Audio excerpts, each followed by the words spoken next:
Sir చెప్పండి. నిన్న చంద్రబాబు నాయుడు గారు ప్రెస్ మీట్లో మాట్లాడతా మన రాష్ట్ర యొక్క ఆర్థిక పరిస్థితి గురించి మాట్లాడారు. దాంట్లో వివరించారు గత గవర్నమెంట్లో చేసిన అప్పుల గురించితో పాటుగా మన జీడిపి ఎంత నష్టపోయి మన జీడిపితో పెరుగుదలతో పాటుగా అప్పులు జీఎస్టీ నష్టాల గురించి చెప్పినా కూడా దాని గురించి జగన్మోహన్ రెడ్డి గారు అంటున్నారు. కాకి లెక్కలు చెప్పడంలో ఎక్స్పర్ట్ చంద్రబాబు నాయుడు. ఆ కాకి లెక్కలన్నీ చంద్రబాబు నాయుడు ఏం చెప్పి అంటున్నాడు? నిజంగానే ఆయన కాకి లెక్కలు చెప్పారంటారు, లేకపోతే రాష్ట్ర ఆర్థిక వ్యవస్థ గురించి మాట్లాడారంటారు? ఇక్కడ చంద్రబాబు నాయుడు గారు 40 సంవత్సరాల సుదీర్ఘ అనుభవంతో మాట్లాడినటువంటి నిన్న సందర్భాన్ని వైసీపీ నాయకులు మాట్లాడుతున్నటువంటి తీరును ఒక్కసారి రాష్ట్ర ప్రజలంతా కూడా గమనించాలి. అంటే చంద్రబాబు నాయుడు గారు ఏమి చెప్పినా కూడా మనం దానికి ఒప్పుకోవటానికి లేకుండా దాన్ని ఏ రకంగా తిప్పికొట్టాలనేటువంటి మానసిక పరిస్థితుల్లోకి ప్రతి ఒక్క వైసీపీ నాయకుడు, వాళ్ళ నాయకుడు జగన్మోహన్ రెడ్డి గారితో సహా కూడా ఆ రకమైనటువంటి పరిస్థితుల్లోకి వెళ్ళారు. దానికి ఉదాహరణ ఏంటంటే, పోయినసారి రంగులేశారు, ప్రతి ఒక్క గవర్నమెంట్ సంస్థకి రంగులేశారు. కోర్టు మొట్టికాయలను కొడితే మళ్ళీ రంగుల్ని చెరిపేసి వేరే రంగులు వేశారు. దానికి ఎంత పోయింది? దీనివల్ల నష్టపోయింది ఎవరు? ఆంధ్రప్రదేశ్ ప్రజలు నష్టపోయారా, లేకపోతే జగన్మోహన్ రెడ్డి నష్టపోయాడా? ఆ రోజు ప్రతిపక్షంగా ఉన్నటువంటి మా నాయకులు ప్రతి ఒక్కళ్ళు కూడా ఇది తప్పు, గవర్నమెంట్ సంస్థలకి ఈ రకంగా వెయ్యకూడదు అనేటువంటి సందర్భాన్ని ప్రతి ఒక్కళ్ళు మాట్లాడారు. కానీ మీరేం చేశారు? రంగులేశారు, మళ్ళీ రంగుల్ని చెరిపేసి వేరే రకంగా 2 రకాలుగా లబ్ధి పొందారు.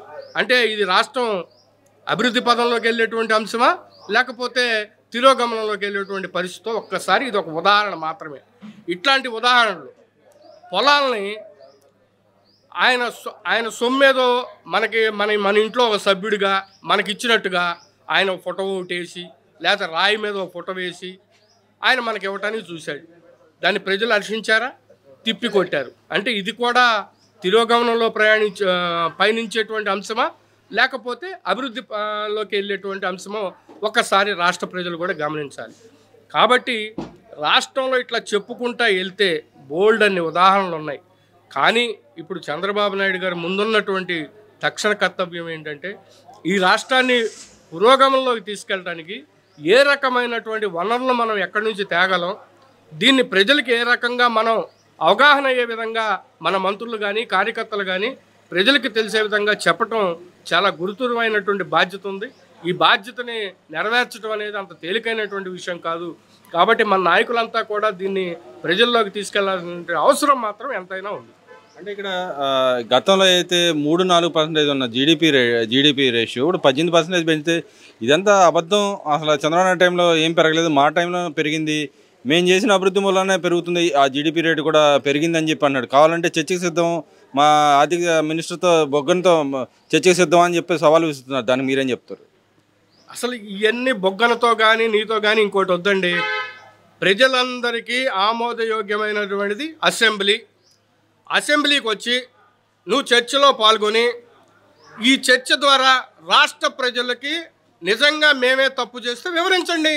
అసలు అసెంబ్లీ రావటానికే మీకు ఓపిక లేకపోతే, అంటే మీరు అధికారంలో ఉండి సీట్లో ఉండి సీఎం సీట్లో ఉంటే తప్ప పదవిలో ఉన్నట్టుగా కాకుండా మీరు ప్రవర్తించేటువంటి తీరు ప్రతి ఒక్క చిన్న పిల్లోడిని అడిగినా కూడా ఇది చాలా తప్పు జగన్మోహన్ రెడ్డి నువ్వు చేస్తుందనేటువంటి పరిస్థితి ఉంది.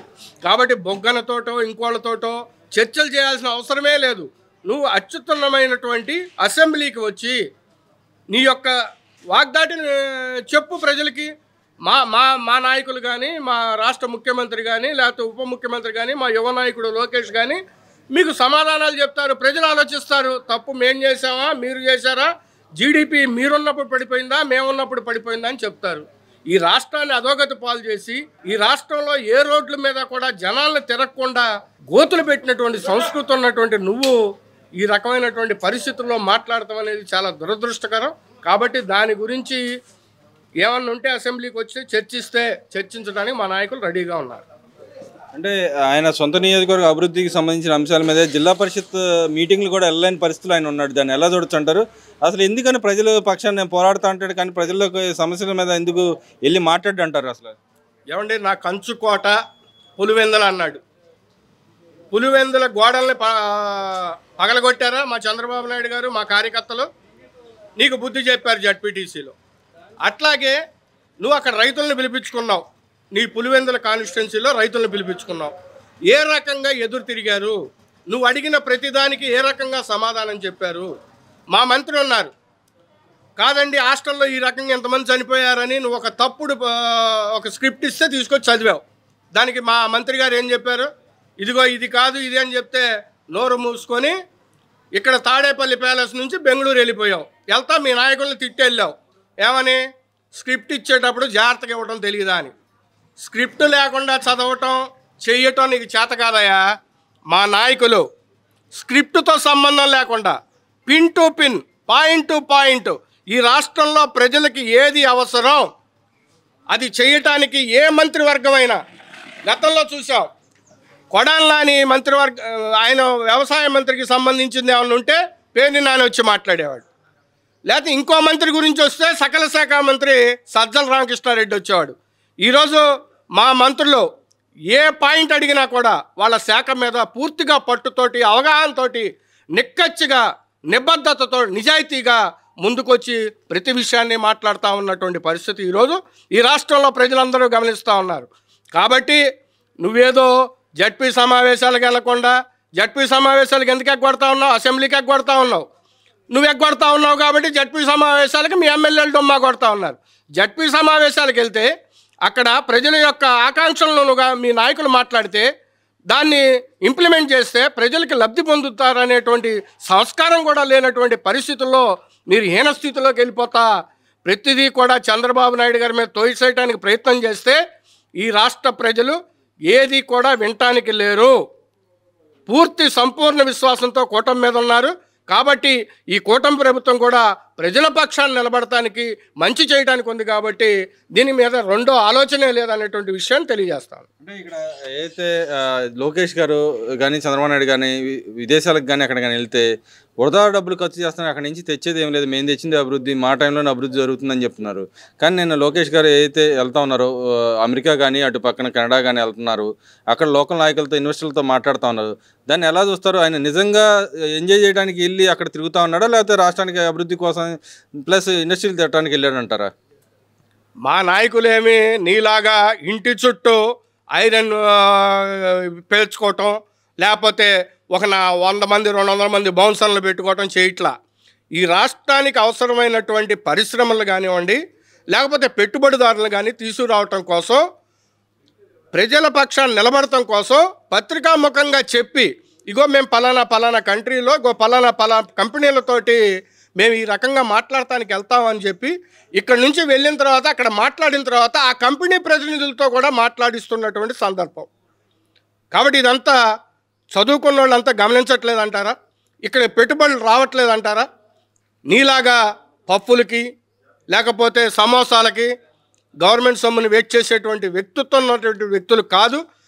మా స్వర్గీయ నందమూరి తారక రామారావు గారి దగ్గర నుంచి ఈరోజు నారా చంద్రబాబు నాయుడు గారి దాకా ప్రతి ఒక్క రూపాయి కూడా గవర్నమెంట్దైనా కూడా మా రూపాయి వేస్ట్ అయినట్టుగా భావించేటువంటి వ్యక్తిత్వం ఉన్నటువంటి వ్యక్తులు మాత్రమే తెలుగుదేశం పార్టీలో పనిచేస్తారు. ఆ రకంగా ప్రజల యొక్క శ్రేయస్సు కోసమే పనిచేస్తారనే విషయాన్ని తెలియజేస్తాం. అంటే ఇక్కడ మన పక్క రాష్ట్రంలో అయితే గ్లోబల్ సమిట్ జరుగుతుందో దానికి కూడా చంద్రబాబు నాయుడు గారు వెళ్ళకపోయినా సరే మెసేజ్ పంపించారు. కానీ మన రాష్ట్రంలో ఉన్న మాజీ ముఖ్యమంత్రి కానీ వాళ్ళ నాయకులు కానీ మన రాష్ట్రానికి వచ్చే పెట్టుబడులు బయటికి తరివేసే విధంగా మళ్ళీ ప్రయత్నించడానికి మీరు ఎలా చూస్తారు? ఏమంటే చంద్రబాబు నాయుడు గారు ఇక్కడ ముఖ్యమంత్రి అయిన తర్వాత మీరు గత 10 సంవత్సరాలు కానివ్వండి, ఇప్పుడున్న ముఖ్యమంత్రి కానివ్వండి, వాళ్ళిద్దరూ కూడా చంద్రబాబు నాయుడు గారి దగ్గర పనిచేసినటువంటి వ్యక్తులు.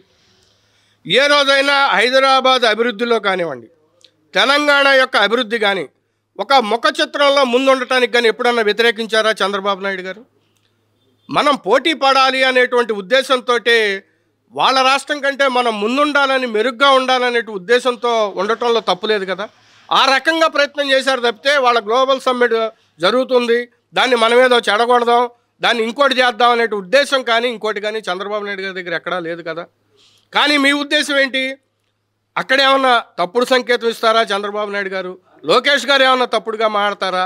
దాన్ని మనం గుడ్డు మీద ఈకలు పీకుదాం అనేటువంటి ఉద్దేశంతో మీరు మాత్రమే ప్రయత్నం చేస్తూ ఉన్నారు తప్పితే వాళ్ళ గ్లోబల్ సమ్మిట్ అయితే చాలా చక్కగా జరగాలి, అభివృద్ధి జరగాలి, హైదరాబాద్ కూడా అభివృద్ధి జరగాలి, అది కూడా తెలుగువారు మాట్లాడే భాష మాట్లాడేటువంటి ప్రాంతం విడిపోయినప్పటికి కూడా మన భూభాగంలోంచే మనం వచ్చిన వాళ్ళం కాబట్టి అందరం బాగుండాలనే ఉద్దేశం తెలుగుదేశం పార్టీ నాయకులకు కానీ కార్యకర్తలకు కానీ ఇక్కడున్న ప్రజలందరూ కూడా వాళ్ళు కూడా బాగుండాలి, మన అన్నదమ్ముల్లాగా ఉండాలి అనేటువంటి ఉద్దేశం మాత్రమే ఇక్కడున్న ప్రజానాయకానికి కానీ మా నాయకులకు కానీ ఉంటుంది.